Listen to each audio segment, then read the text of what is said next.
में आप गोल्ड कैसे खरीद सकते हो ये मैं आपको आज के वीडियो में बताने वाला हूं। इन्वेस्टमेंट पर्पस से यानी कि लॉन्ग टर्म पर्पस से अगर आप गोल्ड में इन्वेस्टमेंट करना चाहते हो तो कौन से ऑप्शंस आपके पास अवेलेबल है और कौन से लोगों के लिए कौन सा ऑप्शन सही रहेगा ये भी मैं आपको बताऊंगा। स्पेशली दोस्तों आपके पास दो ऑप्शन अवेलेबल होते हैं, एक है ETFs का और दूसरा है म्यूचुअल फंड का। ETF का क्या प्रोज और कॉन्स है और म्यूचुअल फंड के क्या प्रोज और कॉन्स है दोनों मैं आपको बताऊंगा, ताकि आप डिसीजन ले सके कि आपके लिए कौन सा सबसे बेस्ट रहेगा और मैं कौन सा चूज करता हूं वो भी मैं आपको वीडियो के एंड तक जरूर बताऊंगा, ताकि आप इन्फॉर्म डिसीजन ले सको कि आपको कौन से वे से इन्वेस्ट करना है गोल्ड में। तो दोस्तों सबसे पहले हम बात करते हैं म्यूचुअल फंड्स के बारे में। तो म्यूचुअल फंड्स के बारे में आप में से कई लोग जानते भी होंगे या शायद SIP वगैरह इन्वेस्ट वगैरह उन्होंने किया भी होगा पहले।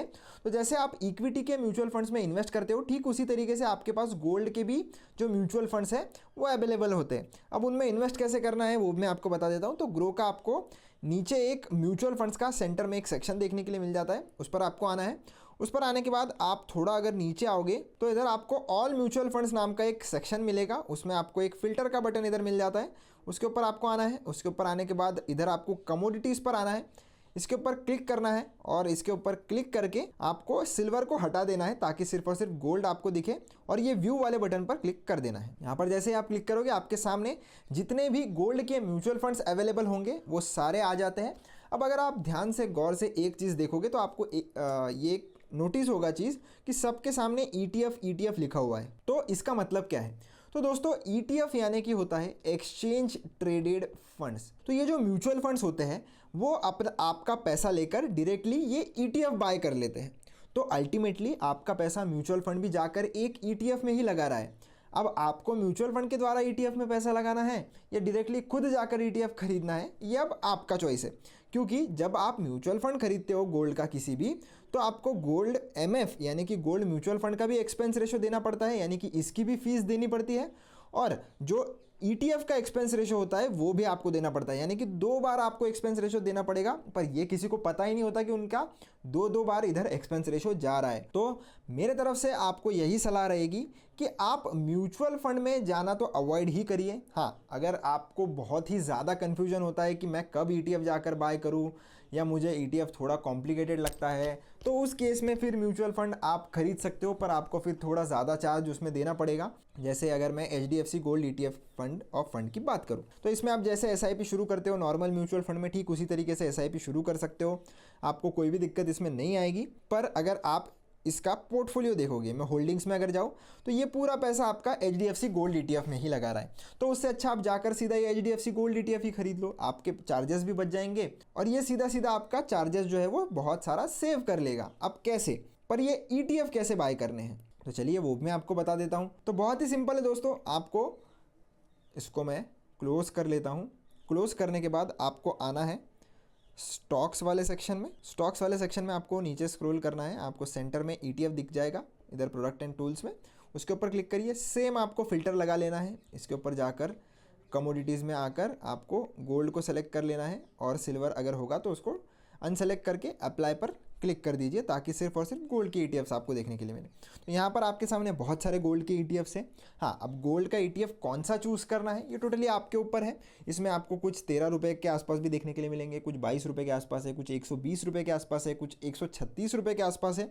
अब ऐसा तो बिल्कुल भी नहीं है कि 22 रुपये वाला सस्ता है, 136 रुपये वाला महंगा है, ऐसा बिल्कुल भी नहीं है। जो ETF बहुत ज़्यादा पुराना है उसकी जो NAV की प्राइस है वो अभी बढ़ के इतनी हो चुकी है, ज़्यादा हो चुकी है, और जो अभी नए नए आए हैं उनकी NAV की प्राइस आपको कम देखने के लिए मिलेगी। पर मोटा मोटी अगर आप देखोगे तो आज के दिन में ये सारे की जो है वो 2.5 से 3% के आसपास ही अप है।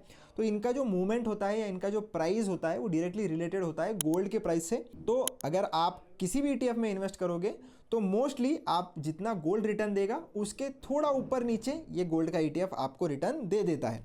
अब कितना ऊपर या कितना नीचे, अब ये तो ETF के ऊपर डिपेंड करता है। अगर आप देखोगे कि 2.71% अप है, ये 2.78% अप है, ये 2.96% अप है।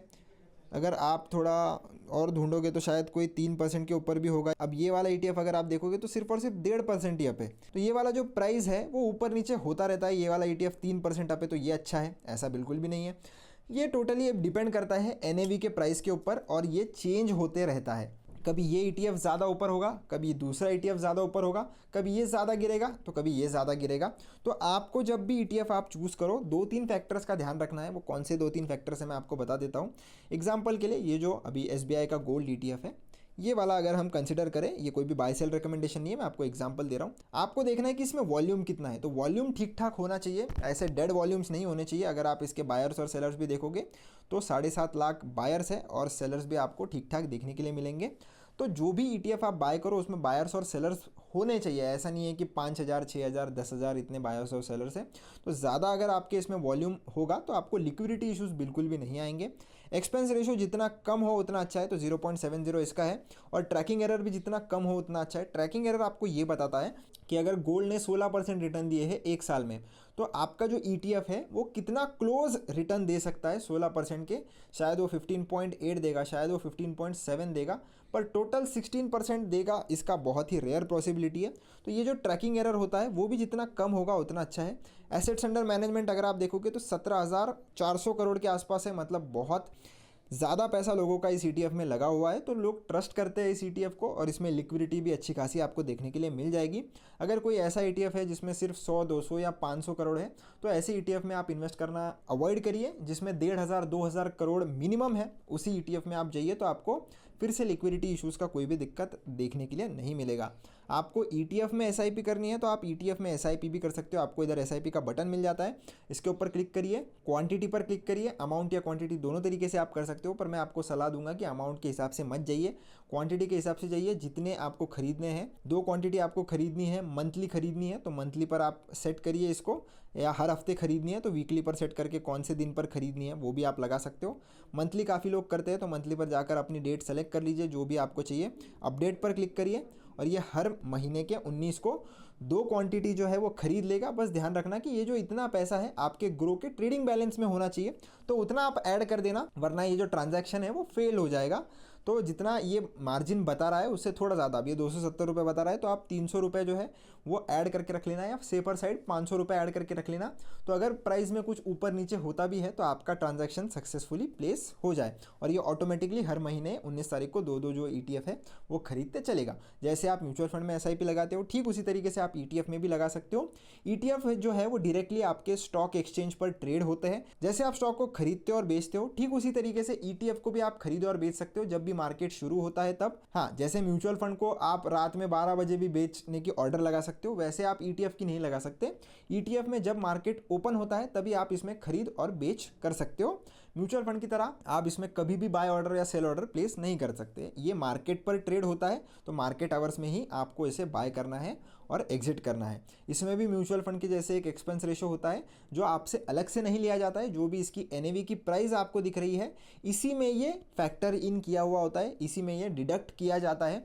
तो आप जब इसे खरीदते हो तो ऑलरेडी जो प्राइस आपको दिखाई दे रही है उसमें एक्सपेंस रेशो वगैरह सब कुछ काटा हुआ होता है, यानी कि डिस्काउंट किया हुआ होता है। तो आपको अलग से 0.70% जो है वो देने की ज़रूरत नहीं पड़ती है, पर ये एक्सपेंस रेशो आपको देना ही पड़ेगा। इसको आप अवॉइड नहीं कर सकते। हाँ, बस ये भी गलती मत करना कि जिसका एक्सपेंस रेशो सबसे कम है वो जाकर खरीद लो, ऐसे बिल्कुल भी मत करना।